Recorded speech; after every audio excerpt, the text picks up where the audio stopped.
At sa walang pagkaabala ay ating buksan ang ating mga dalang Bible. Dito po sa 2 Corinthians chapter 1, verses 3 hanggang 11. 2 Corinthians chapter 1, verses 3 hanggang 11. Ang aking babasahin ay sa version na NIV. At sundan na lamang ninyo ang thoughts. Ang context ng ating pag-uusapan is about praise to God of all comfort. Pero mamaya ang aking bibigyan ng text is dito sa verse 8 and verse 9. Pwede nyo nang ito i-jot down sa inyong mga isip. Again, sa verse 3, umpisa natin. Praise be to God and Father of our Lord Jesus Christ, the Father of compassion and the God of all comfort, who comfort us in our troubles, so that we can comfort those in any trouble with the comfort we ourselves receive from God. For just as we share abundantly in the suffering of Christ, so also our comfort abounds through Christ. If we are distressed, it is for your comfort and salvation. If we are comforted, it is for your comfort, which produces in you patient endurance of the same sufferings we suffer. And our hope for you is firm, because we know that just as you share in our sufferings, so also you share in our comfort. So verse 8, dito ako magbibigay ng diin hanggang verse 9. We do not want you to be uninformed, brothers and sisters, about the troubles we experience in the province of Asia. We were under great pressure, far beyond our ability to endure, so that we despaired of life itself. Indeed, we felt we had received the sentence of death, but this happened that we might not rely on ourselves, but on God who raises the dead. He has delivered us from such a deadly peril, and He will deliver us again. On Him we have set our hope that we will continue to deliver us. As you help us by your prayers, then many will give thanks on our behalf for the gracious favor granted us in answer to the prayers of many. Let us say amen to the words of God. Amen. Hallelujah. Tayo po'y malayang makakaupo sa gabing ito. Hallelujah. Again, ang aking bibigyan ng diin, ang bibigyan ng aking focus ay dito sa verse 8 and verse 9. Sabi dito sa verse 8, ulitin ko lamang, we do not want you to be uninformed. So ano bang ibig sabihin ng sa ibang salin, ayaw ko kayong maging mga ignorante sa mga troubles na aking nararanasan sa Asia. Ito ay si Apostol Pablo na nagsasalita. Ang sabi niya, we were under pressure. In fact, great pressure. Far beyond our ability to endure. So that we despaired of life itself.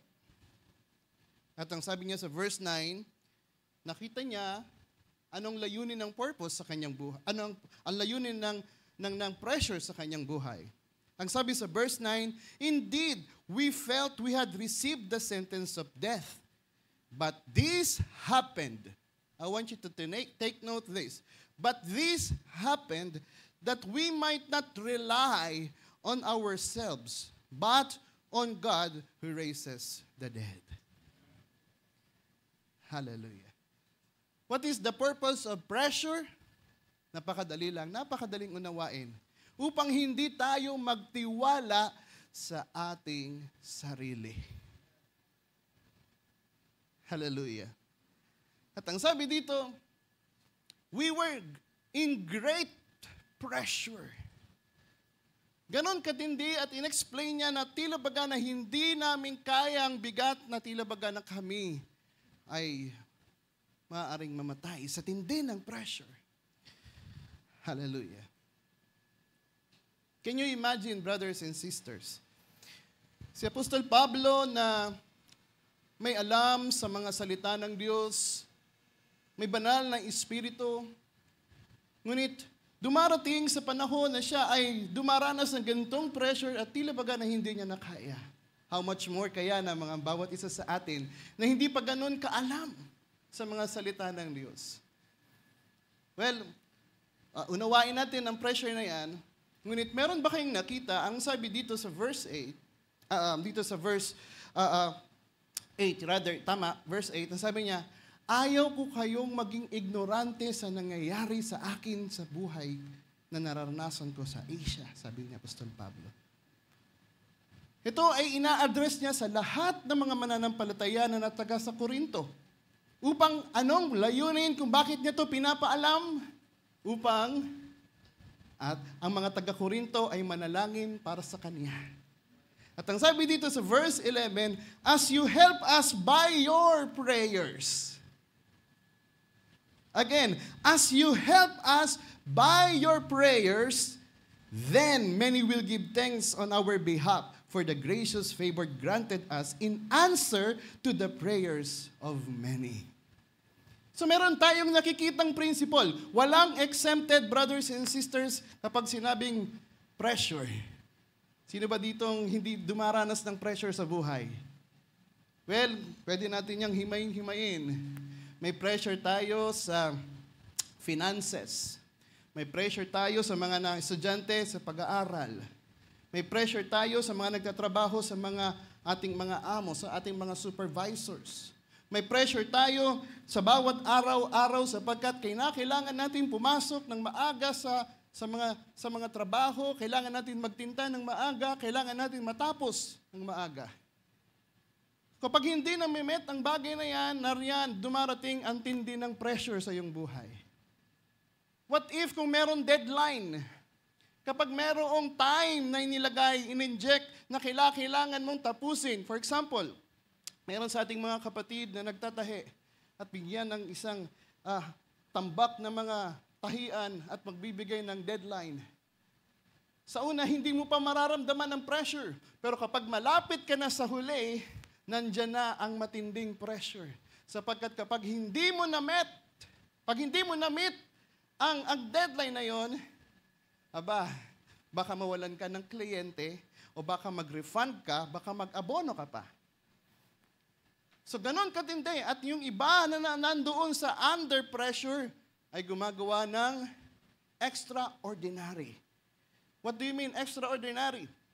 Hindi normal sa isang tao na hindi kumain at magtrabaho lamang buong araw. Ang normal sa tao, kumakain bago magtrabaho. Pero kapag yan ay merong pressure because of time pressure, nakukuha nyo na hindi kumain upang matapos nyo lamang ang dapat nyong tapusin. Di ba?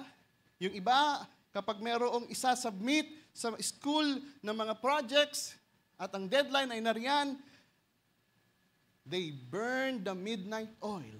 Hindi natutulog sa gabi at naggagawa ng project hanggang ito'y matapos sa kinabukasan. Bakit ko sinasabi ang mga bagay na yan? Sapagkat yan ay naranasan. Naranasan ko, and I believe na naranasan ng bawat isa. Pero dito, yung pressure na ito, ayaw ni Apostol Pablo na hindi na malaman ng mga taga-Korinto. The principle is this. Kapag tayo ay nagkakaroon ng pressure sa ating buhay, we are obligated na sabihin natin ito sa mga mananampalataya. For what purpose? Upang ito ay ipanalangin. Bakit? Sapagkat ikaw, kapatid, ay kabahagi ng katawan ni Kristo. Kapag ikaw ay nahihirapan, ang katawan ay naapektuhan din. At ang mga nakapakarinig ng mga request na mga prayer o requested prayers, obligado ang bawat isa tayo'y manalangin. Hindi natin sila makayanan matulungan sa anumang mga pwedeng nating maitulong, ngunit isang pinakamainam na tulong na pwede nating ibigay ay ang panalangin. Tama? At ang kagandahan noon, kapag sila ay nanagumpay, ikaw rin ay nanagumpay. Ang lahat ay nanagumpay. At ang kagandahan noon, kapag dumating sa panibagong, sabihin natin, na naulit na problema sa ibang kapatid, Well, yung isang kapatid na kinomfort ng Diyos, ay meron na siyang kakayanan na makapagbigay ng payo. Meron na siyang kakayanan na magbigay ng wisdom. Sapagkat alam nyo, brothers and sisters, lahat na tayo ay nasa bata, ay walang pangkaranasan sa Diyos, ang mga bagay na mga inihanda ng Diyos, ng mga mabibigat na mga bagay, let us say, mga karanasan na hindi pa nararanasan ng iba, kapag ito ay ipinakita sa inyo, meron ka ng foreknowledge. At alam mo na, sapagkat hindi lumalayo ang Diyos sa kanyang principle. Ang bata, ako may anak, sinasabihan ko, anak, pag magsasaksak ka sa outlet, ay dapat hindi mo hahawakan yung bakal bago mo isaksak. Or kung uhugutin mo siya, huwag mong hahawakan yung pinakamalapit doon sa bakal, kundi dito sa may bandang hulihan. Sapagkat kung iyong ginawa yan, ay pwede kang ma-electric shock. Alam nyo, hindi pa niya alam. Ngunit, nung kanyang trinay, yung sinabi ko ay kanyang hindi ginawa, siya ay nakuryente. Pero merong matatalinong bata at takot na masaktan, ang ginagawa nila, sumusunod. Kapag nalaman nila ang principle ng electricity, well, hindi sila makukuryente.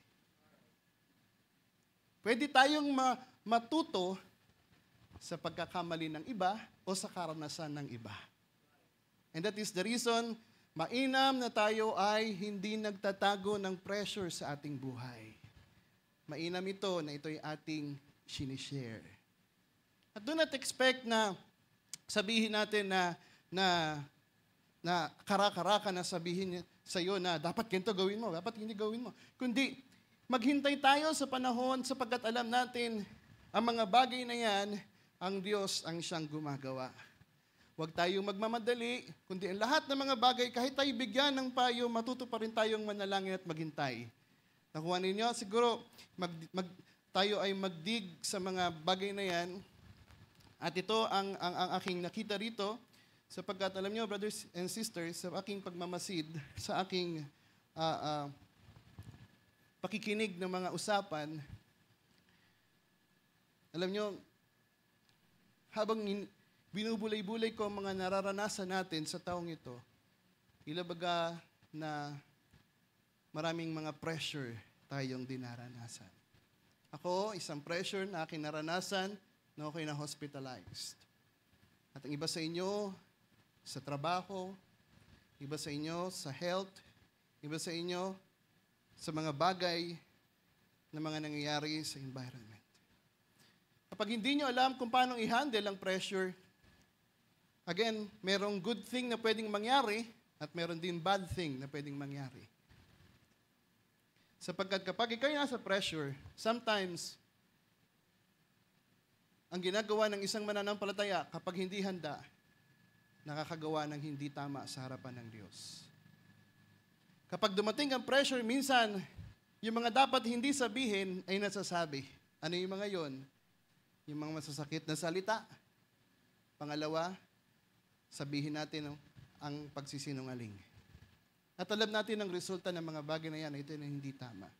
Ngunit kung ating matututunan ang principle kung paano i-manage ang pressure, kung paano natin ito mapagtagumpayan sa biyaya ng Diyos, malilesen ang ating pagkakamaling magagawa.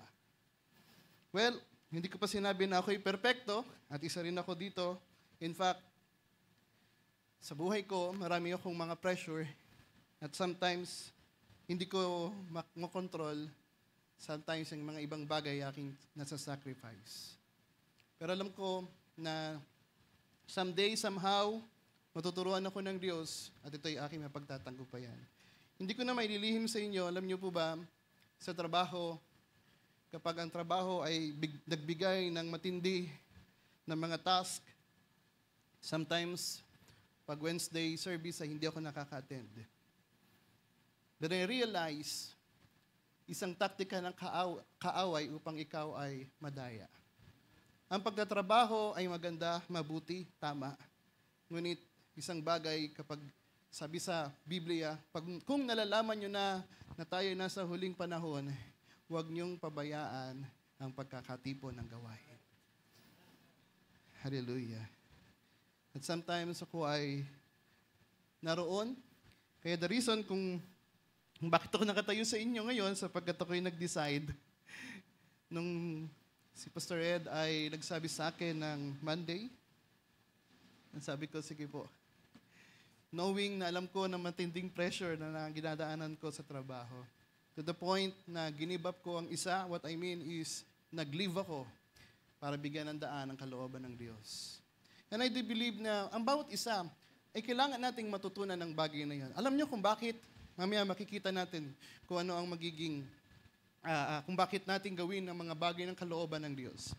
Sapagkat yaan ang isang paraan upang tayo ay maging mananagumpay kahit anong pressure na dumating sa ating buhay. Napakaganda, no, brothers and sisters, na malalaman na merong solusyon sa lahat ng problema. Merong solusyon sa lahat ng pressure sa iyong buhay. Kapag nalaman mo ang solusyon na yan, sisiguraduhin ko na kaya nating matulog sa panahon na malalakas ang unos at malalakas ang alon na katulad ni Jesus nandun sa bangka na natutulog. Hallelujah. Meron siyang peace sa panahon na sa under pressure. Sapagkat alam niya ang lahat ng mga nangyayari ay kontrolado ng Diyos. Hallelujah.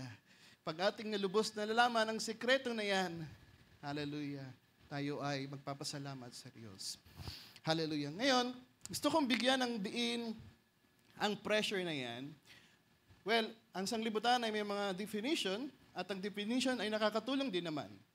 Sabi dito, ang definition ng pressure, continuous physical force exerted on or against an object by something in contact with it.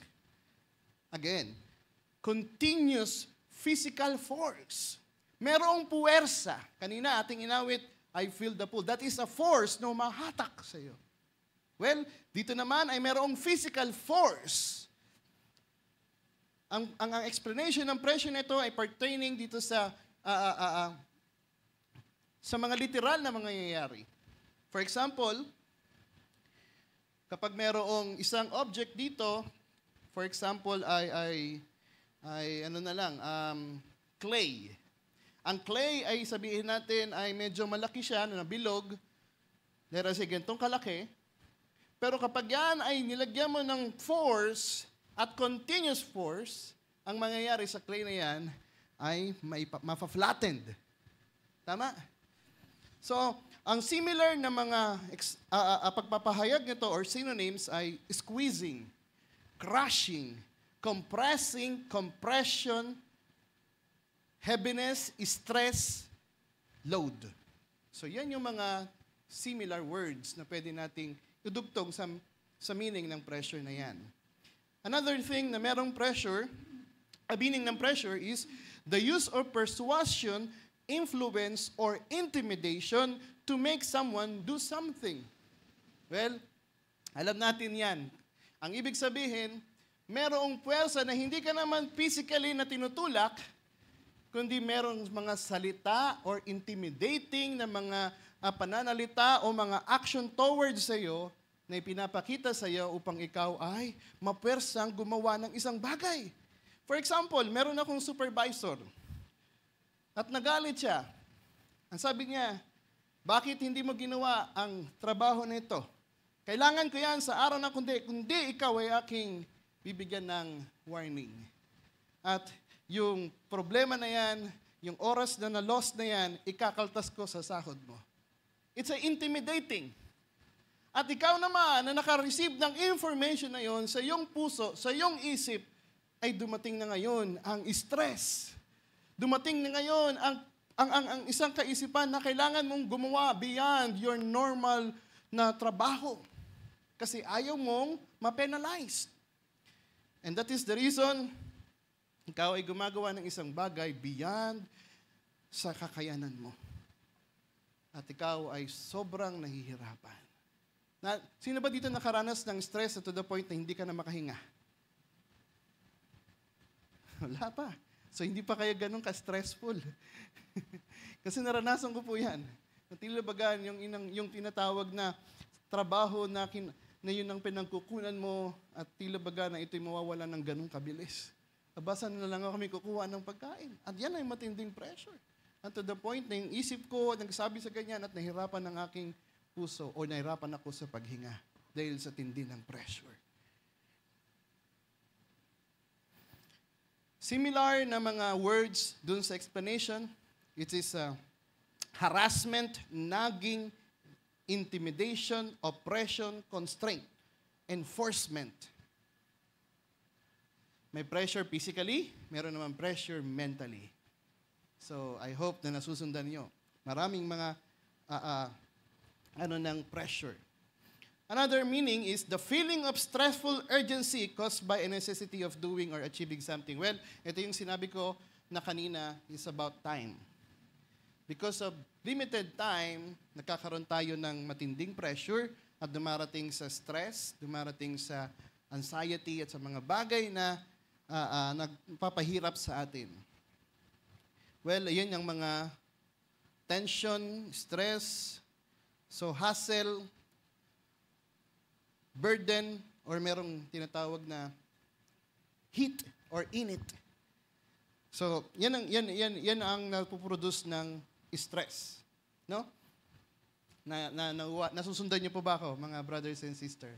Merong physically, merong mentally, merong emotionally, at makikita natin lahat ng yan na may kanya-kanyang similar or synonyms na ginagamit or applicable na mga word para dun sa mga meaning na yan. Another thing is, pwede natin i-define ito sa engineering. Ang lahat ng mga sinabi natin, isa lang ang formula ng pressure. Pressure is the force exerted per unit area. Pag sinabing pressure, hindi natin pwedeng alisin ang force. Lahat yan ay may nakakabit na force. May puwersa. Bakit may pressure? Dahilan may puwersa. It is directly proportional. Kapag mataas ang pressure, ibig sabihin mataas ang puwersa.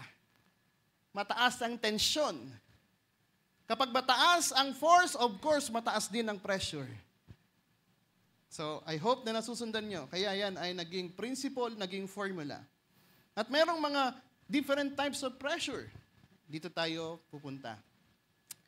Pero kukuha lang ako dito sa isang types ng pressure. Well, sa engineering, merong mga atmospheric pressure, absolute pressure, vacuum pressure, at differential pressure. Dito tayo pupunta sa differential pressure. Ano ba yung differential pressure? Ito ay merong dalawang puwersa, ngunit ito ay magkaiba ng lakas. Kaya that is the reason, meron siyang difference. Differential pressure. Ang differential pressure ay mahalaga. Sino ba dito nakasakay sa aeroplano? Marami na siguro sa atin.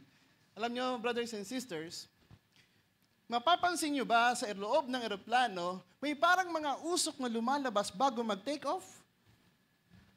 Bakit kaya hindi pa nagtitake off? Bakit kaya hindi sa taas magbigay ng parang usok na yan?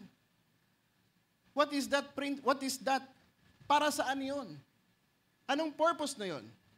Well, ang ginagawa ng isang nag-aaral na yan patungkol dyan, nag-i-inject siya ng malakas na pressure sa loob ng eroplano. Ang tawag dito, pine-pressurized. So yun ang pinakamagandang meaning doon. Pine-pressurized bago lumipad. So contained ang eroplano. Ibig sabihin, walang leak na hangin na lalabas at wala ding hangin na papasok sa loob ng eroplano. At yan ay sealed. At doon sa sealed na yan, maglalagay ng pressure. Maglalagay ng hangin. Magpe-pressurize siya.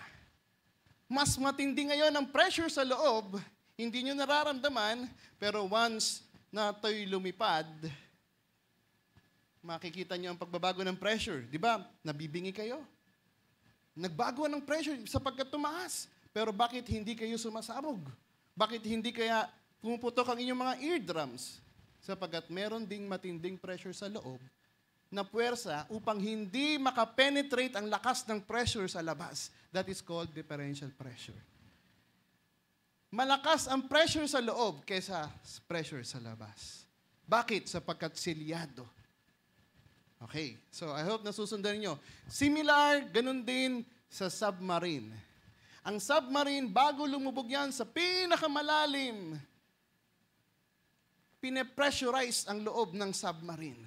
Mas malakas ang pressure na nasa loob kaysa nasa labas. Oh, meron na kayo nakukuha.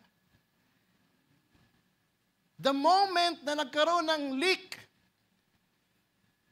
ang pressure na nasa loob ay na-leak at ang pressure sa loob ay nanghina. That is the reason ang pressure na nasa labas ay papasok sa loob at i-crush yung isang bagay. Hindi lamang i-crush, kundi ilubog niya ang isang submarine. Pag nagkaroon ng leak, akala natin, dalawang principle yan. Lumabas ang pressure na nasa loob at pumasok ngayon. Hunang-hina ang pressure sa loob at ngayon ang pressure sa labas ay mas malakas na sa pressure sa loob. Kaya ito'y nakapenetrate sa loob at ito'y na-crush niya. Ito'y nasira niya, na-destroy niya. And that's the principle. Now, yan yung tinatawag na isang type ng pressure na differential pressure. Well, iwanan ko ang mga bagay na yan at tayo ay paparoon pagkatapos ng mga ibang mga talata. Well, ang resulta ng pressure ay dalawa. It could be implode or explode. Ang explode, ito yung madali nating sabihin natin na madalas nating nakikita, explosion, pagsabog, nagmumula ang pressure sa loob at ito ay kumakalat. Yung volume or yung isang object, kapag malakas ang pressure sa loob, ang mangyayari, sasabog siya. That is explosion or exploded. Ang imploded ay iba. May pressure siya sa loob, pero dahilan sa tindi ng pressure sa labas, siya ay na-crush. Yan ang example ng differential pressure. Yan ang isang example ng tinatawag na yung isang submarine ay magka-crash o lulubog kapag merong leak. So gusto kong magbigay ng diin sa implode. Why? Sapagkat ito ay napakahalaga. Well, ang bawat isa sa atin ay sabihin natin, sa dami ng ating mga problema, madali tayong mag-explode. Minsan, ibubulalas natin siya without any hesitation. Walang pagpipigil, kaya nating gawin ng isang bagay. Kaya nating sabihin ang gusto nating sabihin. Sapagkat too much pressure inside, and that is the reason sumabog ka, nagwala na. Ang tendency, ang pagkatao mo, let us say, kapag yan ay sumabog, nawasak. At iba naman ang isang pressure na ang pressure na yan ay nanggaling sa labas. To the point na wala ka ng lakas sa loob and that is the reason ikaw ay na-crash. May tinatawag dyan na vacuum pressure, inaalis ang hangin sa loob to the point na ang isang bagay kapag nawala ng hangin sa loob, ito'y maka-crash. Di ba? Pag may soft drinks tayo, pag may laman, di ba? Inihigop natin, hanggang unti-unting nauubos yung laman. Pero the point na ating nauubos na, nakikita natin, yung isang bagay ay talagang nag-shrink. It's the same thing sa ganun. I hope na nasusundan nyo ang implode tsaka ang explode. Implode, ito yung panahon ng squeeze. Mas matakas ang pressure sa labas kaysa sa loob. Ang explode, yung lakas ng pressure sa loob, lumabas. So I hope na nasusundan nyo, sapagkat yan ay metaphor na ito ay ating itutulay sa mga salita ng Diyos. Again, dapat natin din ma-identify ang mga forces. Metaphor ng forces sa mga bawat buhay natin ay may tatlong bagay. Forces coming to the world. Sa sanglibutan. May puwersa nang gagaling sa sanglibutan. Meron din puwersa nang gagaling sa kaaway.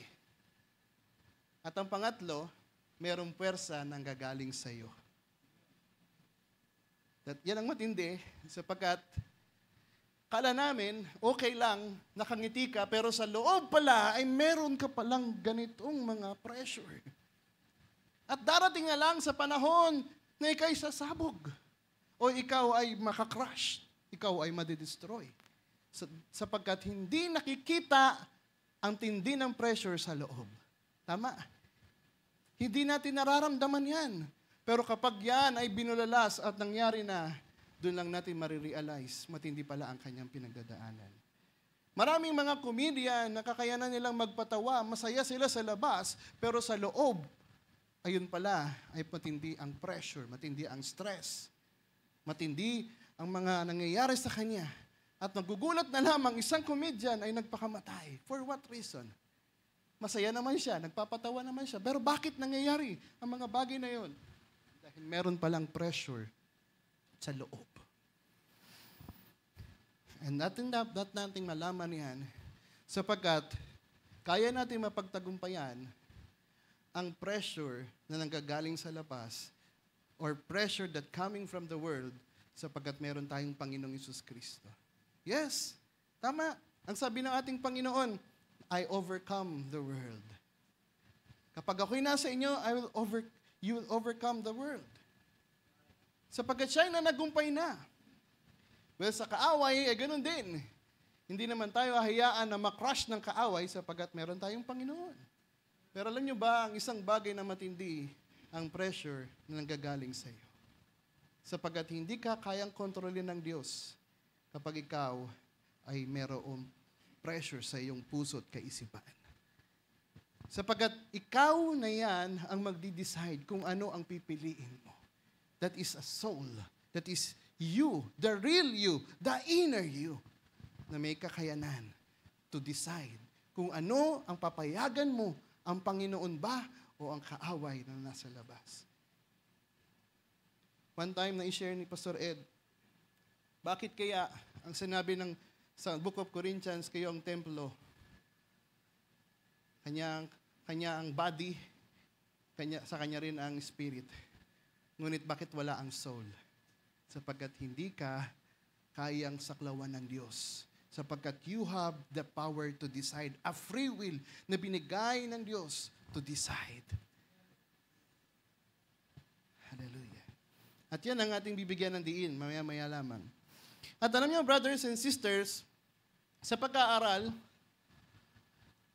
ang 2 Corinthians chapter 2, verse 8, ang troubles diyan, kung tayo magdidig pa sa Biblia, ang troubles na yan ay mayroong Greek translation. Ang Greek translation ay thlipsis. Thlipsis. Ang meaning, pressure, afflicted, anguish, burdened, persecution, tribulation, trouble. Yan ang thlipsis na nakakabit sa word na trouble. Ayan ang Greek word na explanation. Ngayon, kapag ni-research natin itong thlipsis na yan, meron siyang 43 verses na makikita sa Bible in the New Testament. Yaan ay merong mga similar na mga tinatawag natin na explanation ng Biblia. Gaya na lamang ng verse na to. 2 Corinthians, dito sa treasures in the jars of clay, sa 2 Corinthians chapter 4, verse 17. Sabi ni Apostol Pablo, for our light and momentary affliction, yung affliction na yan, ang Greek translation yan is thlipsis, is producing for us an eternal glory that is far beyond comparison. So we fix our eyes not on what is seen, but on what is unseen. For what is seen is temporary, but what is unseen is eternal. Ngunit kung titingnan natin ang context ng 2 Corinthians chapter 4, dito sa ating binasa, mula sa verse 7 hanggang 18, ang context nito is the treasures of a jars of clay. Ang treasure na yan ay binigay ng Diyos. Pwede natin sabihin, yaan ang Panginoong Hesus Kristo sa iyong buhay.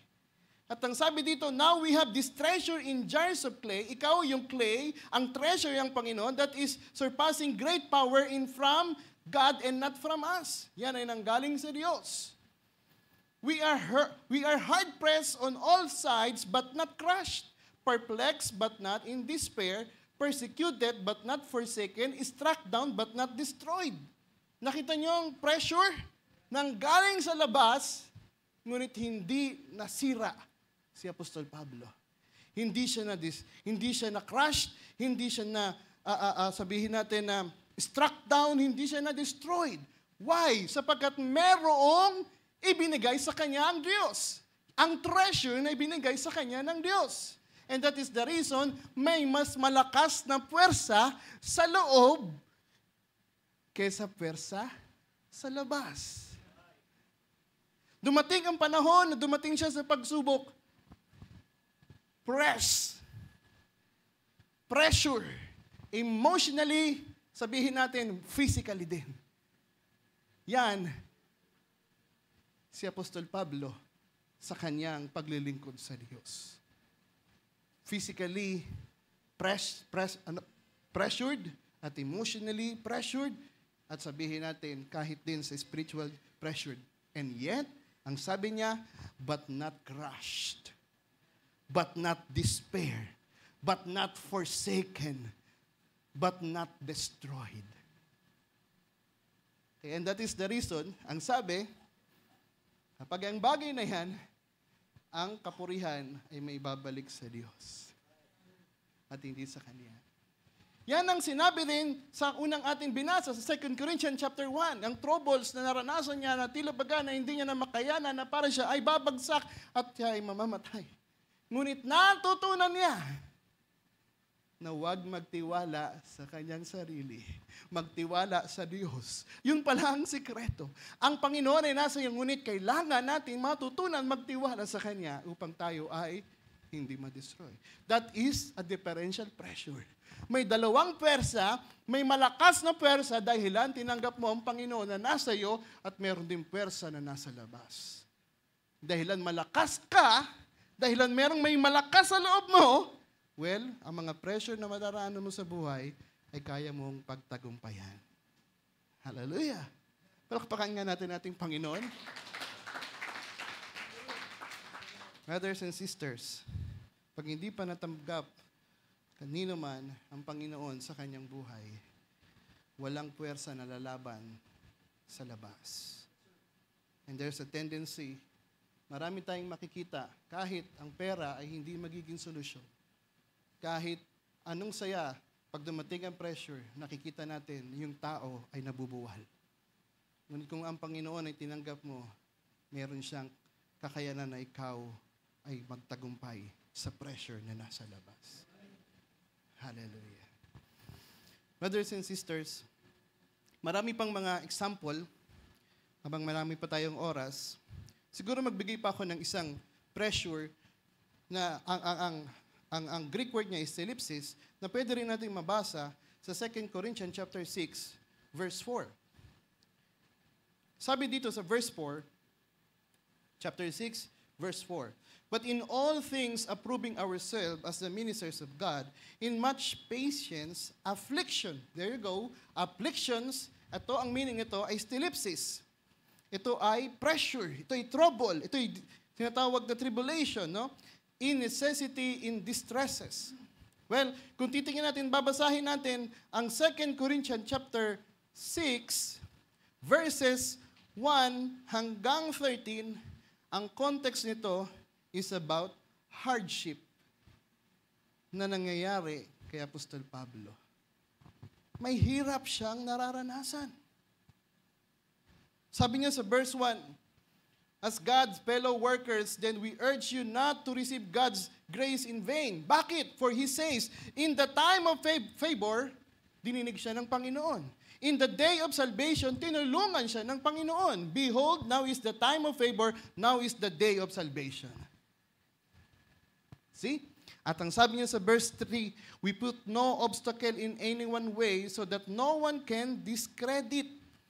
Rather, as servants of God, we commend ourselves in every way, in a great endurance, in troubles, in hardship, in calamities, in beating, imprisonment, in riots, in labor, in sleepless night, and hunger, in purity, knowledge, and kindness, in the Holy Spirit, and in sincere love, in truth, in speech, in the power of God, with the weapons of righteousness in the right hand and in the left, through the glory and dishonor, slander, praise, viewed impostors, yet genuine. As unknown, yet well known, dying, and yet we live on, punished, yet not killed, sorrow, yet always rejoicing, poor, yet making rich, many rich, having nothing, and yet possessing everything. Oh my. Kahit na sabihin natin, si Apostol Pablo dapat nga maging sabihin natin kapag siya ay nagpapagal sa gawain ng Panginoon, dapat siya ay merong mga rewards. Siya hindi gano'n, nahihirapan, pero maligtad. Ang nangyayari sa kanya ay mga persecutions. May mga tinatawag pang mga physical na tinatawag natin pressure. Sino ba dito ang dumanas na hinagupit ng latigo dahilan sa pangangaral ng salita ng Diyos? Si Apostol Pablo nakaranas nun.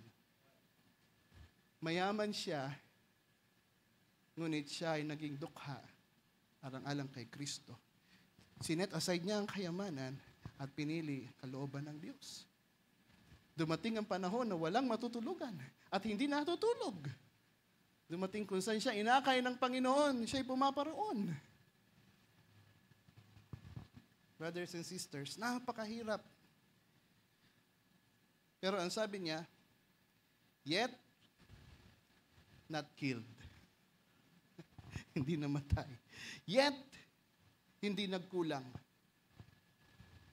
Yet, hindi pinabayaan.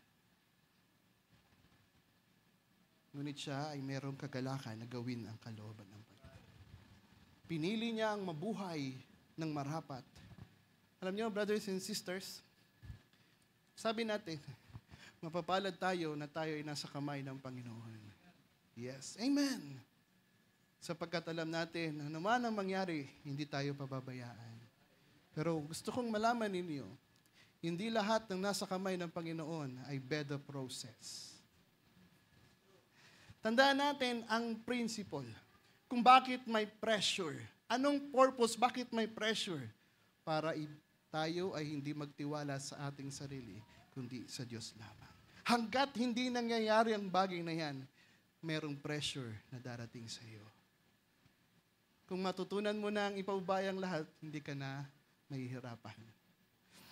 Well, medyo dating ay parang, ang dating ay, hindi ko alam kung ito ay encourage or ito ay preaching. Ngunit kung titingnan natin, ang sabi sa Romans chapter 8, alam natin yan, di ba? Ng lahat na nasa kamay ng Panginoon, hallelujah, alam natin, ang lahat ng yan ay ating mapagtatagumpayan. Ano man ang sabi niya, who shall separate us from the love of Christ? Shall tribulation, or distress, or persecution, or famine, or nakedness, or peril, or sword? Ang lahat ng yan ay mapagtatagumpayan. At sabi niya, we are more than conqueror. Yes, that's right. At sabi niya doon, sino makakapaghiwalay sa kamay ng Panginoon na umahawak sa ating buhay? Pero alam niyo ba, brothers and sisters, ating pinag-usapan nung ating pakinggan ng last Sunday at saka nung last Wednesday about the fruit of the Spirit. Paano magiging mabungahin ang isang sanga, kailangan siyang i-prune. Tama? Para lumitaw, magbunga ng marami. Kailangan siyang tapyasin upang lalong magbunga ng marami. Yun ang ating napag-usapan. Alam niyo ba na kung tayo ay nasa kamay ng Panginoon, hindi tayo mag-grow kung hindi tayo ika-crush niya. Similar sa John chapter 15. Hindi tayo magiging mabungahin kung hindi tayo ipuprune o ipupruning.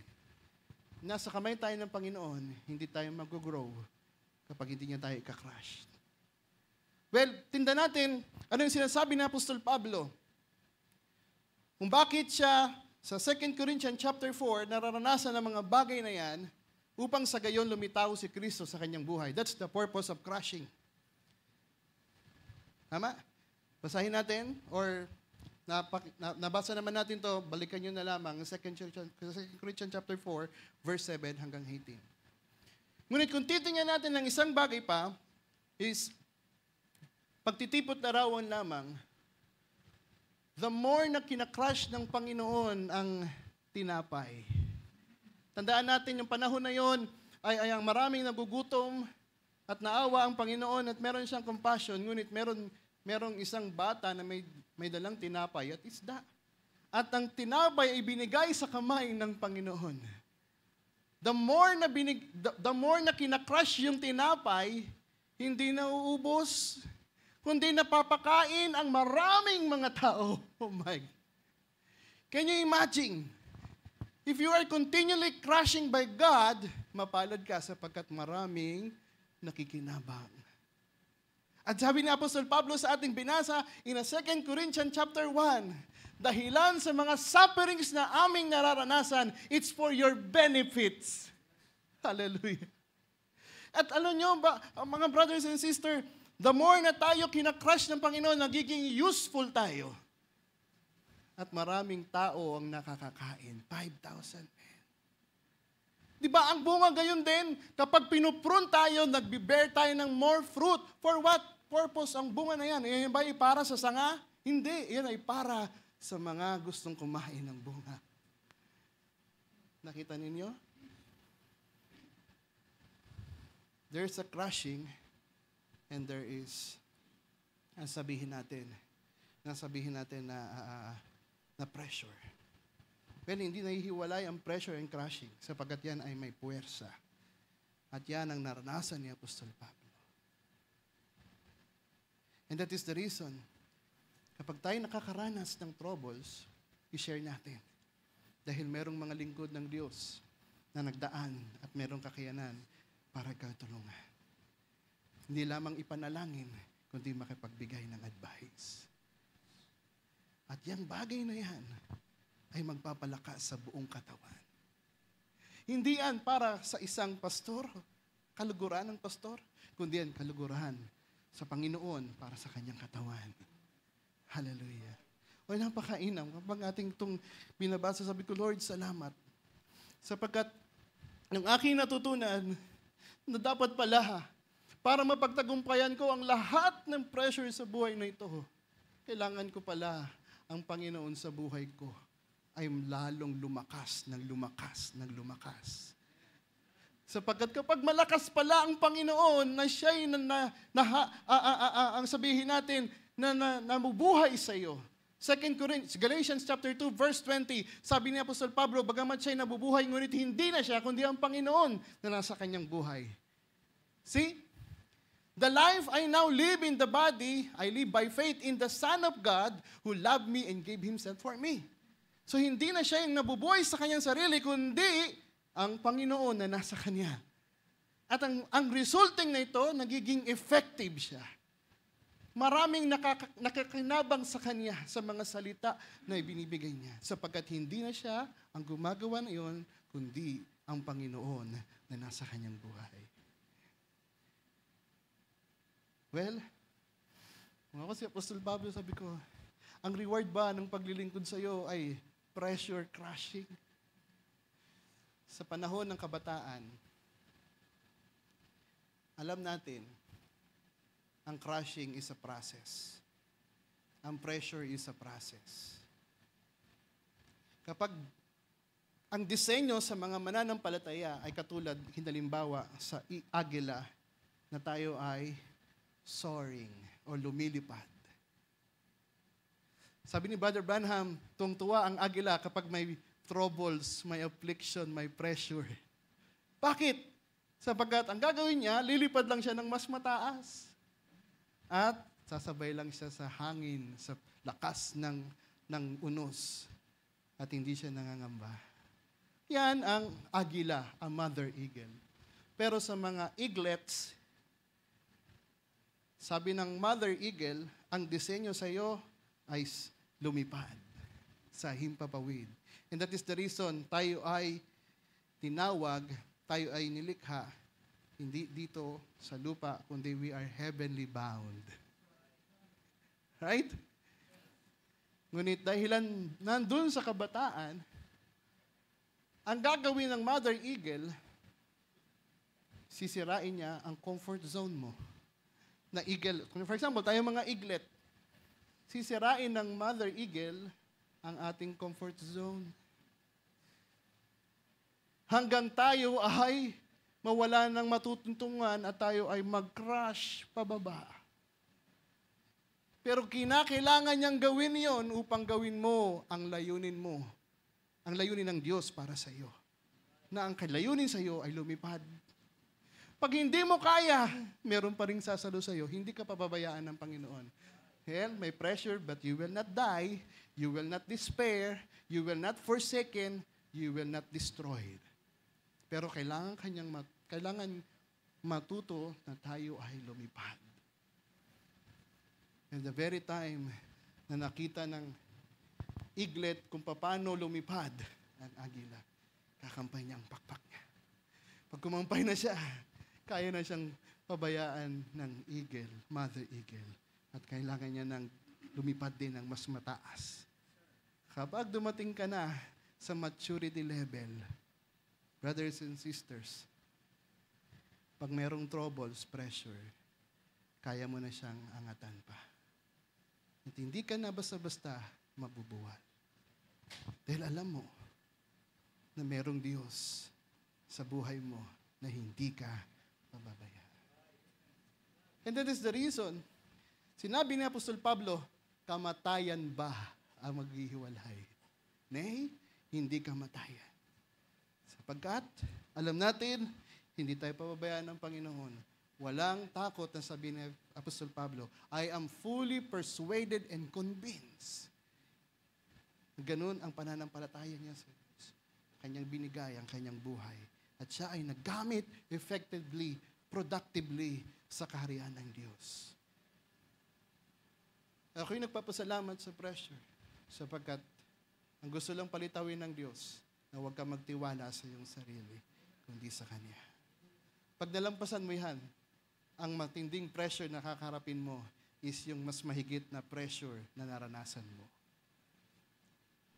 Parang ang hirap tingnan, pero kung titingnan natin ang pangako ng Panginoon, before the promise ay makuha ng bawat mga pinangakuan ng Panginoon, pinili ng Panginoon, kinakailangan niya munang itong idarang sa apoy, sa pressure, para ito ay lumago.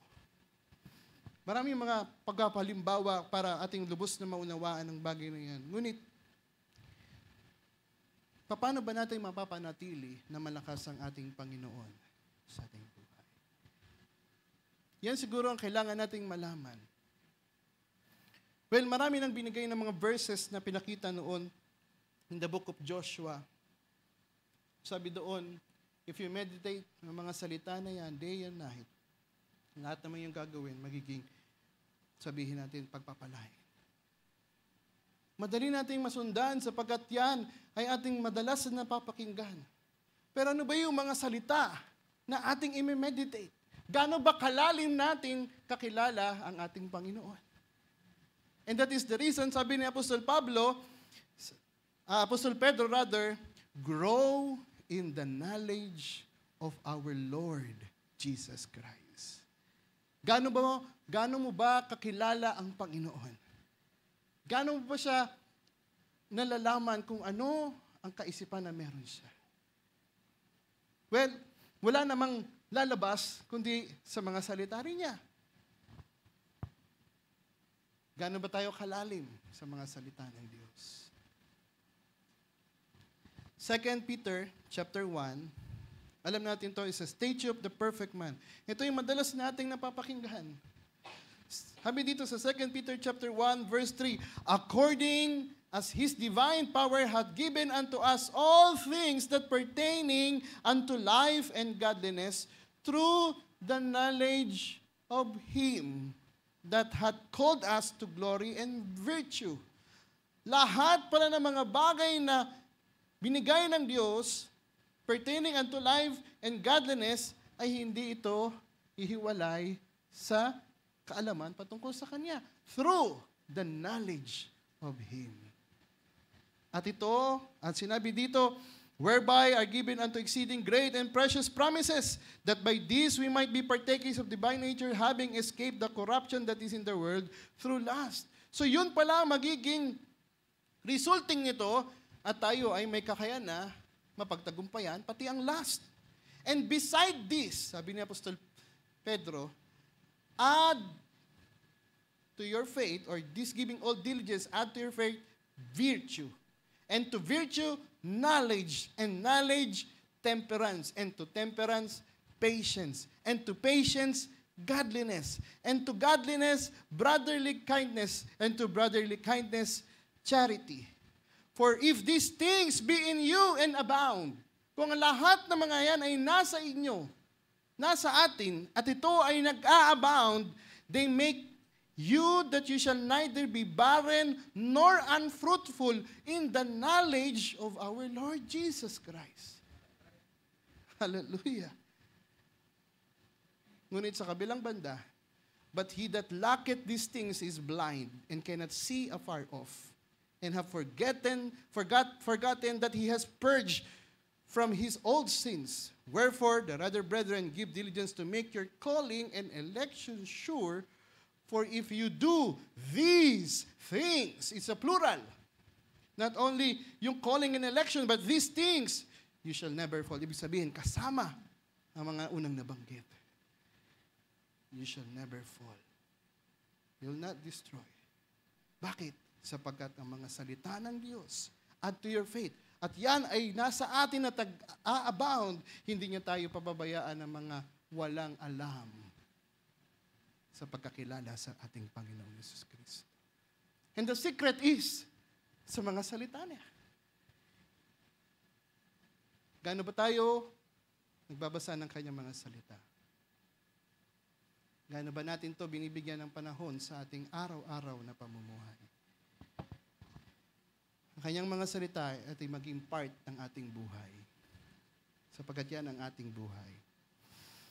2 Corinthians chapter 3, verse 18.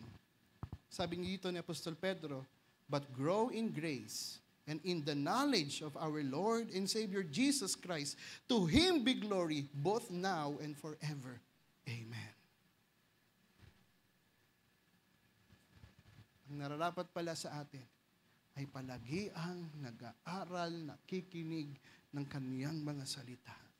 Dahilan doon, tayo ay lumalago. Pananampalataya, faith unto faith. Sapagkat sa pakikinig, doon ang pananampalataya lumilitaw. The more na tayo ay nakikinig, the more na atin ipinapayagan ng mga salita ng Diyos mula sa ating kaluluwa, sa ating puso't kaisipan, at ito'y nilalagay sa ating puso, ang Panginoon ang siyang nagiging malakas sa iyong loob.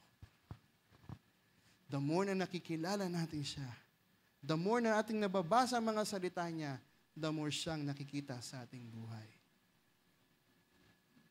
Kapag limited ang mga alam mo sa mga salita ng Diyos, limitado rin ang mga alam mo kung paano mo mapagtatagumpayan o may papamuhay ng salita ng Diyos.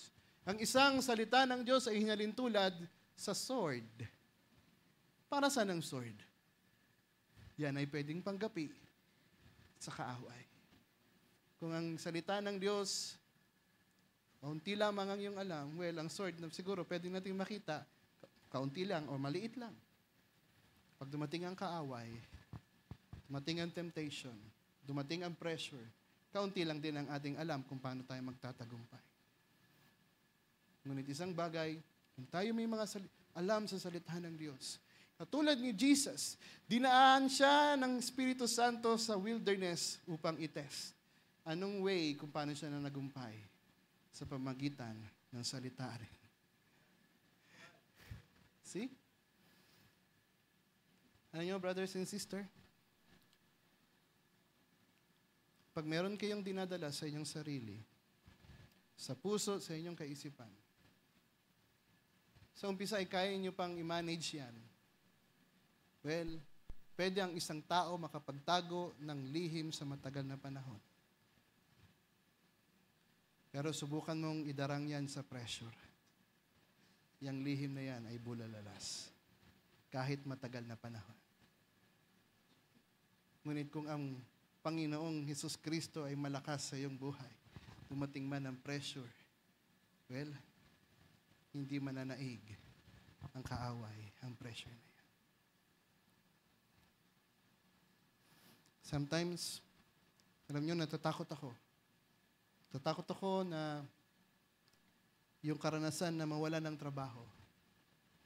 Kasi naranasan ko na wala ng trabaho. And that's the reason may mga panahon, ang Wednesday ay ginigive up ko. And I honestly, na habang aking inaaral to, I was guilty. Sabi ko, Lord, ako ito.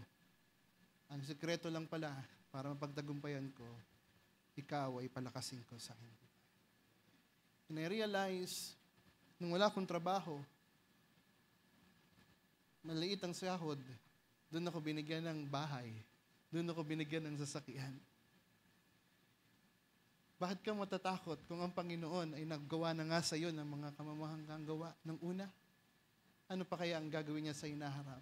New thing na gagawin niya na hindi mo pa narinig, nakita. Mga bagay na inihanda niya. Hallelujah. Mamamangha ka lamang. Hindi ba kayang ibigay ng Diyos sa mga pangangailangan natin? And I realize sa mga bagay na yan, sabi ko, Lord, patawarin mo ako. Kung babalikan ko mga panahon nung wala ako, doon ko nakita ang Panginoon na masagana sa buhay ko. Bakit? Sapagkat nangangailangan ka, humingi ka ng ganitong bagay sa Panginoon, maliit lang, pero binigay niya more than. Mga tao, pinaghihirapan pang makapagpundar ng bahay at lupa. Kaya palang ibigay ng Panginoon sa gusto niyang paraan. Ang sasakyan na pinag-iipunan, kaya pala niyang ibigay ng ganun na lang. Samantalang ako nag-iipon, hindi makaipon para makabili ng sasakyan. Pero pag ang Panginoon ang gumawa, kaya niyang ibigay. Ba't ka mangangamba kung ang Panginoon mo ay nasa iyo na malakas, na may-ari ng mga langit, ng mga lupa? Well, may mga pressure na dumarating, ngunit huwag natin kakalimutan ang basic principle upang tayo ay huwag magtiwala sa ating sarili. Well, ang Bible, Proverbs, trust in the Lord is very common with all your heart and lean not to your own understanding. In all ways, acknowledge Him, and He shall direct your path. Sa mga basic na mga salita ng Panginoon na ating naririnig, ngunit yan, bagay na yan, ay hinahanapan niya ng realidad sa iyong buhay. Yes, napakinggan ko yan, naiisip ko yan, nabubulay ko yan. Ngunit sa panahon na privilege, ang gabing ito is a privilege. Alam ko ang tindi ng pressure sa trabaho. Ngunit sabi ko, Lord, it's a privilege na makapagbahagi ng salita mo sa iyong mga anak. Hindi na-realize, sabi ko, Lord, salamat. Sapagkat alam natin, ang lahat ng mga bagay na ating magagawa sa Panginoon or ang Panginoon ay hinahayaan natin siyang makagawa sa ating buhay. Alam natin, hindi lamang puro crushing ang ating mararanasan, kundi yan, merong rewards in heaven. Hallelujah. Sabi ng isang mananampalataya, bakit kaya dun sa langit, parang ang liit ng aking bahay? Yung isa ay merong mahigit na bahay na maganda. Well, alam natin, merong mga crown. Na yung crown na yan ay merong iba't ibang klase at iba't iba yan na sa binibigay. Depende kung ano ang yung ginawa sa lupa. Brothers and sisters, we're not after sa mga prosperity, we're not after sa mga bagay na dito sa sanglibutan. Lahat ng mga bagay na yan ay lilipas. All things are passed away. Ang hindi lang magpa-pass away ang kanyang mga salita. Hallelujah. At kung ating makikita yan ang kanyang mga salita, hallelujah, Hayaan natin ang salita na yan na itinanim sa ating puso ay magbunga. Alam niyo po ba, ang isa pang meaning ng telepsis na ito ay inilagay sa Matthew chapter 13, na ang sabi dito ay isang halimbawa ng sinabi niyang parable of the sower. Ang parable of the sower, dito sa yung seed na nahulog sa mga batuhan. Ang sabi doon ay, sa pa-explanation na lamang sa Matthew chapter 13 verse 21, yet had not no root in himself, but dureth for a while, for when tribulation, there you go, the tribulation, ang Greek word nito is telipsis, or persecution arises because of the word, by and by, he is offended. Ang salita ng Diyos na katulad ng binhi na isinaboy doon sa puso, na ang puso na ito ay mabato o stony heart. Ang ibig sabihin na pala yun, tinanggap mo ang salita ng Diyos na may kagalakan. Yes. At yan ay unting-unting lumabas ang ugat. Uusbong. Pero pag dumating ang tribulation, dumating ang persecution or pressure because of the word, marami sa mga mananampalataya, hindi nag-turn into fruit ang salita niya. Ang binhi. Ang binhi ay salita ng Diyos na hindi nag-turn into fruit. Ang nangyari, namatay. Alam natin, ang layunin ng kaaway, ang mga salita na inyong napapakinggan, ang layunin niya, kunin niya yan para ang mga bawat isa na nakapakinig ay hindi maligtas. Sinabi yan dito sa parable of the sower. Itaas natin dito sa Matthew chapter 13, verse 19. When anyone hear the word of the kingdom and understandeth it not, then cometh the wicked one and catches away that which was sown in his heart. This is he when he received seed by the wayside. But he that receive in the stony heart, same is the heart, hear the word and awon, and joy receive it. Joy receive it. Well, yung ibang salin sa Luke yata yung chapter 8, ang sabi doon, sapagkat ayaw niya ng bawat isa na nakapakinig ay maligtas. Marami pang mga ang nakakabit dito sa pressure na telipsis sa Greek word. Ito pa ay isang nilagay niya sa signs of the end of age.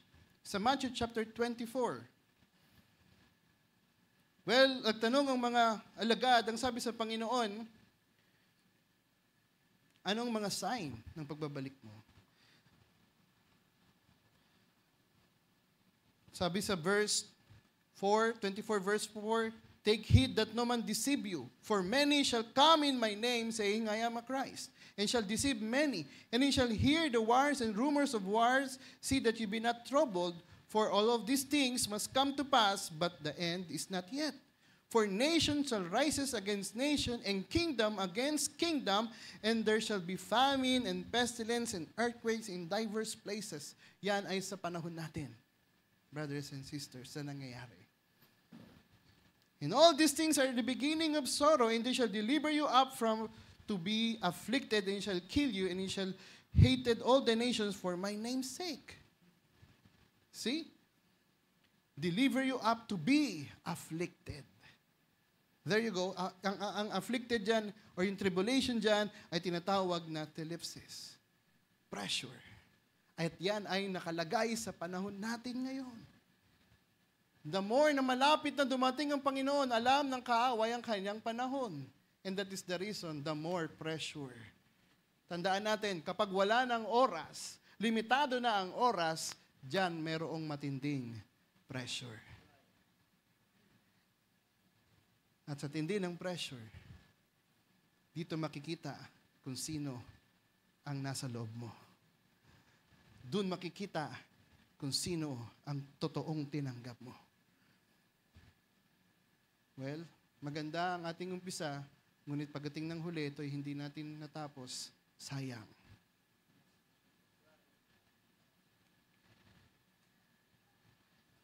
At ito ay tayo ay nasa huling panahon.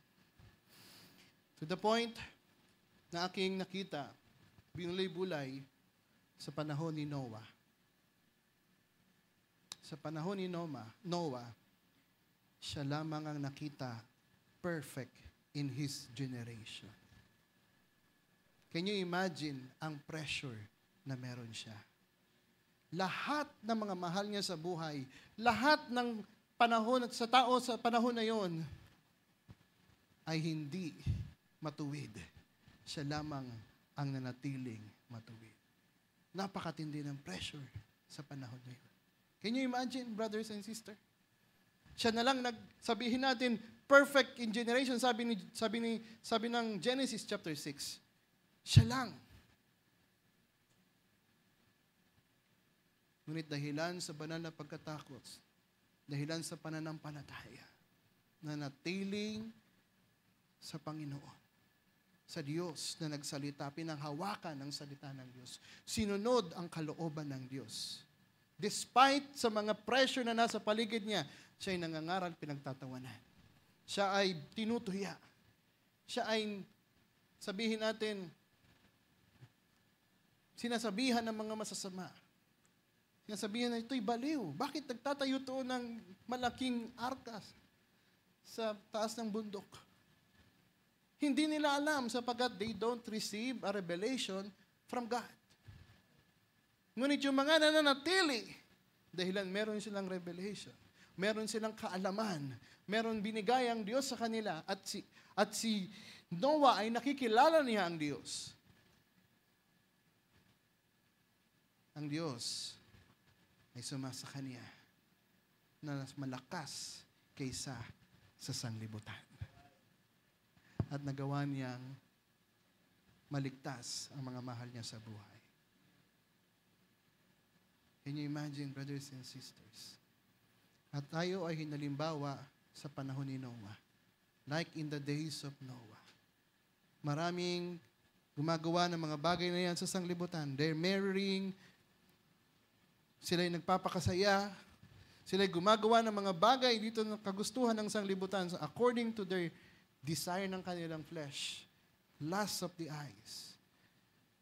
Ngunit, hindi nila nalaman ng Panginoon pala ay dumating na. Hindi na nalaman na si Noe ay nakasakay na ng arka. At dumating na ang judgment. Well, alam natin ang naging resulta. Brothers and sisters,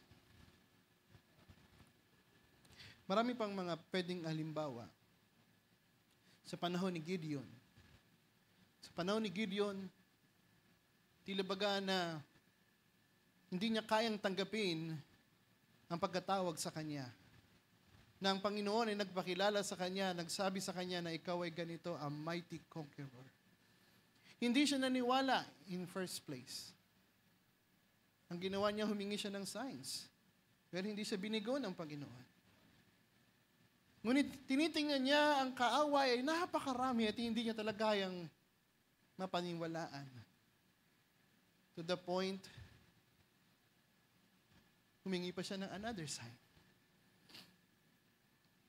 Dahilan siya'y naduduwag. Dahil siya'y takot.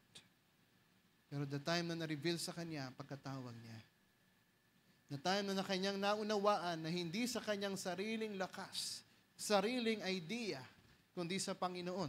To make the story short, natutunan niya na hindi magtiwala sa kanyang sarili, kundi magtiwala sa sinabi ng Diyos. Anumang laban na mararaming kaaway, ang lahat ng iyon ay natalo. Well, marami pa ang mga bagay na pwede natin halimbawa. To the point na katulad ng tatlong magkakaibigan, si Shadrach, Meshach, and Abednego. Alam natin na kanilang naging buhay, nanindigan sa salita ng Diyos to the point na sinalang tatlo ang hindi lumuhod sa Diyos-Diyosan. At sila ay hinarap sa hari.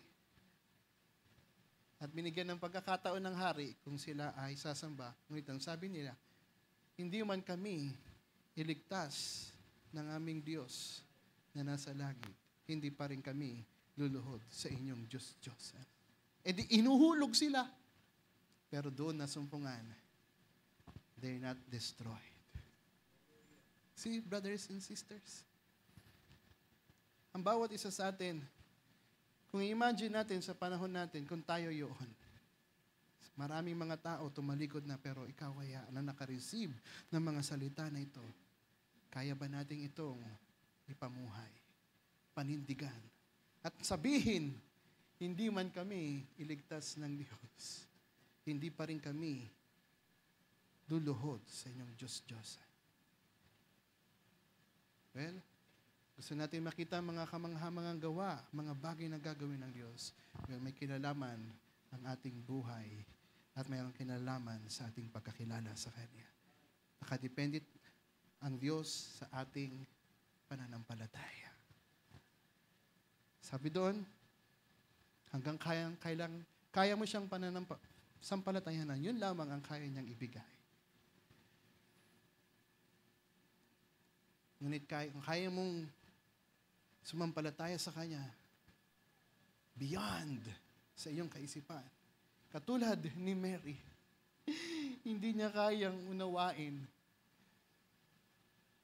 na paano ako magbubuntis. Wala akong asawang lalaki na sumisiping sa akin. Sa principle ng tao, hindi iyon applicable. Ngunit ang sabi niya, be it unto me according to your word. Yan ang inihiling ng bawat ng mensahe nito sa araw ng gabing ito. Hinihiling lang ng Diyos ng mga bawat na mga nag-share ng mga salita ng Diyos. Gaya ni Apostol Pablo, ang layunin ng pressure sa ating buhay ay huwag tayong magtiwala sa ating sarili. At tayo ay sumampalataya sa Kanya na may kakayanahan na magbangon ng mga patay. Hallelujah. Sa gabing ito, brothers and sisters, ating bulay-bulayin ang mga salita na ating napakinggan. Last time na aking naibahagi, ang isang katanungan, sino ang mananagumpay sa huling panahon nito? Sila lamang na sumasampalataya sa anak ng Diyos, sa ating Panginoong Hesus Kristo. Now, in-stretch ko lamang ang bagay na yan. Madaling sumampalataya kapag walang pressure. Now, naglalagay ngayon tayo at pinag-uusapan natin ang pressure. Kaya mo pa rin ba siyang sampalatayan? Brothers and sisters, kapag ang kanyang salita ay naitanim sa ating puso, parang ibinaon sa lupa at ang gravitational force na pumupersang pababa, nahihirapan minsan ang salita niya na mahayag sa ating buhay. Pero the very time na tayo ay nagpapaubaya sa Kanya, ang Panginoon ay magdadala ng magkukultivate. Sabi ng Korinto, sabi ni Apostol Pablo, ako ang nagtanim, si Apollos ang nagdilig. Ngunit alam natin na ginagamit ang Diyos ang lingkod niya upang magdilig. Ngunit ang Diyos pa rin ang siyang magpapalago. Hallelujah. Magpatuloy tayo, huwag natin pabayaan ang gawain, sapagkat ang mga salita ng Diyos, yan ang ating tatanganan. Yan ang ating magiging tool upang ang Panginoon ay maging malakas sa ating buhay. Kapag yan ay ating bubulay-bulayin, pamumuhay sa ating buhay, makikita natin ang resulta nito. An overcomer on this generation. Tayo magsitayo at tayo ay umawit.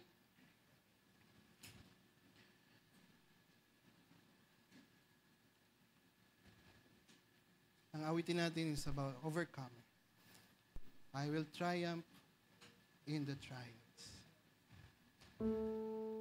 I will glory in the cross. Sino baga yung mga nagsi-celebrate or na nagagalak kapag sa dumarating ang mga trials?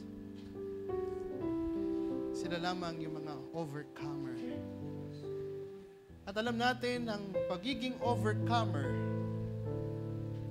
ay sabihin natin, yaan ay na-tested sa maraming pressure.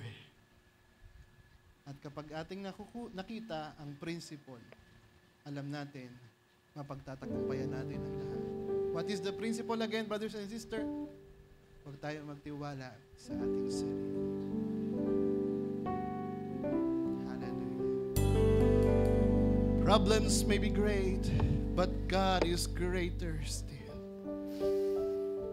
Though the world rise against you, the forces that coming from the world, na malakas na puwersa na pumaparaon sa iyo, the temptations ng kaaway, malakas na puwersa na sumasa iyo, pumupunta, pumaparoon sa iyo. Ngunit the secret is, ang puwersa naman ay mas malakas sa lahat ng mga puwersa na yan na nasa iyo. Yan ibaga ang ating Panginoon na nasa atin. I guarantee na yan, tayo ay mananagumpay. We will be an overcomer in this age, this generation. Hindi sa ating sariling paraan, hindi sa ating kalakasan, kundi sa Panginoon na nasa atin na malakas kaysa sa sanglibutan. Kung ating siyang hahayaan na maging mahayag at maging hari sa ating buhay, ang ating kaisipan ay ating iset aside at piliin lamang siya. Siya'y maghahayag, magpapakilala mula sa iyo tungo sa sanglibutan na ikaw ay magagamit, na ikaw ay magiging effective, nang iyong layunin sa mundong ito ay iyong may isi-serve. Magagawa ang mga nagagawa ng mga lingkod ng Panginoon noon, gaya ni Apostol Pablo, ang mga hirap, ang mga suffering sa may pagtatagumpayan, sapagkat na natutunan niya ang isang nais ng Panginoon. Nangyayari ang mga bagay na ito upang kami ay hindi magtiwala sa sarili, kundi sa Diyos na siyang malakas na gumagawa na nasa amin.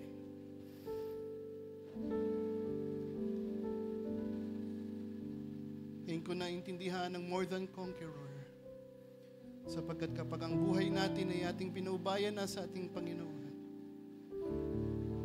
hindi na tayo ang siyang gumagawa, kundi siya na gumagawa sa atin. At tayo ay makikita at masusumpungan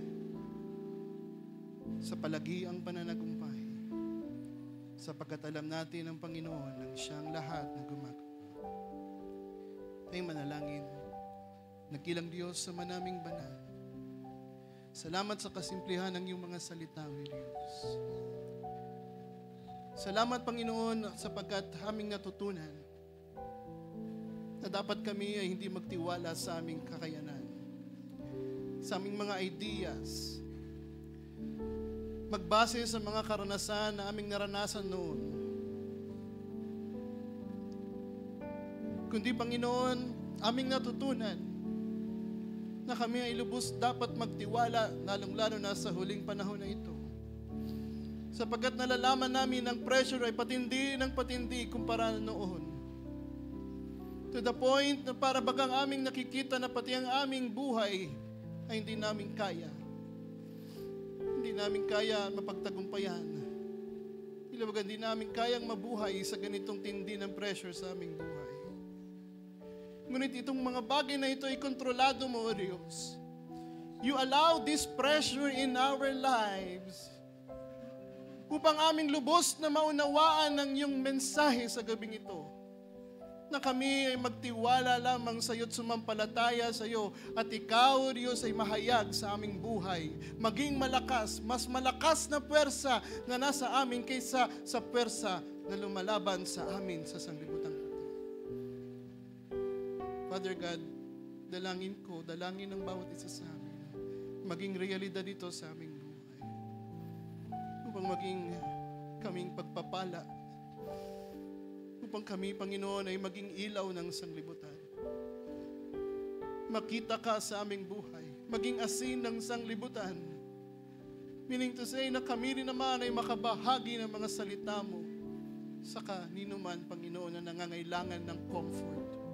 Because you're the one who comforted us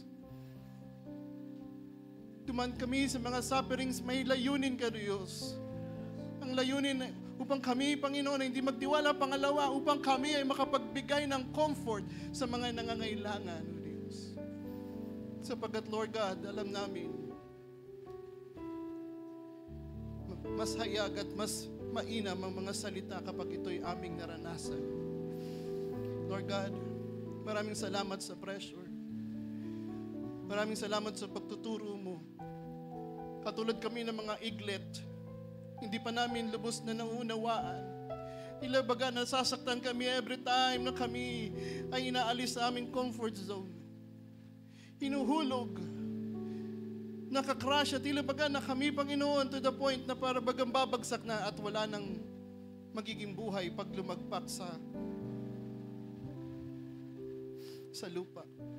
Ngunit, Lord God, alam namin meron Mother Eagle na ikaw na siyang o Diyos, nasasalo sa amin, hahawak sa amin. At itataas kami, at Lord God, kami magiging masaya sapagkat alam namin buhay ang Diyos na umalalay sa amin. Hindi kami pinabayaan.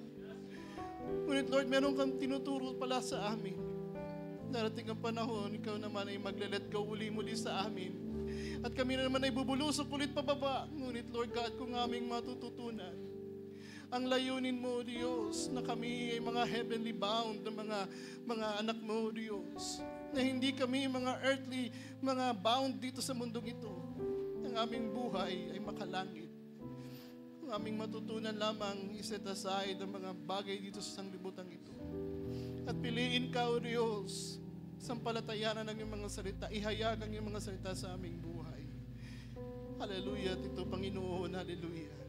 Ang magiging tool namin upang kami makalipad, makalet go, maka-move forward sa mundong ito. Lord God, ikaw na po, O Diyos, ang mag-expound ng mga salita mo sa mga bawat napakinig ng mga salita nito. Malaya kang magturo, O Diyos, maging sa kanilang pagtulog, ikaw ay maghayag. Sapagkat ako, O Diyos, ay limitado, Panginoon, O Diyos.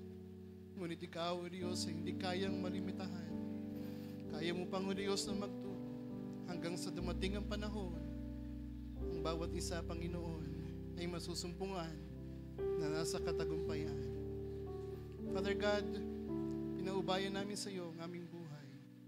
Pinagkakatiwala sa gabing ito, minsan pa sa iyong makapangyarihang kamay. Sa aming pag-uwi ko pong mag-ingat. Ikaw po, Panginoon, ang patuloy na maglagay ng inspirasyon. Sa iyo, Panginoon, mauwi ang mataas na parangal, pagdakila at pasasalamat. At tinatagubili namin sa iyo ang lahat ng ito sa iyong makapangyarihang kamay. Ito yung aming sinasamo dinadalangin. In the mighty name of our Lord Jesus Christ, we pray. Amen and amen.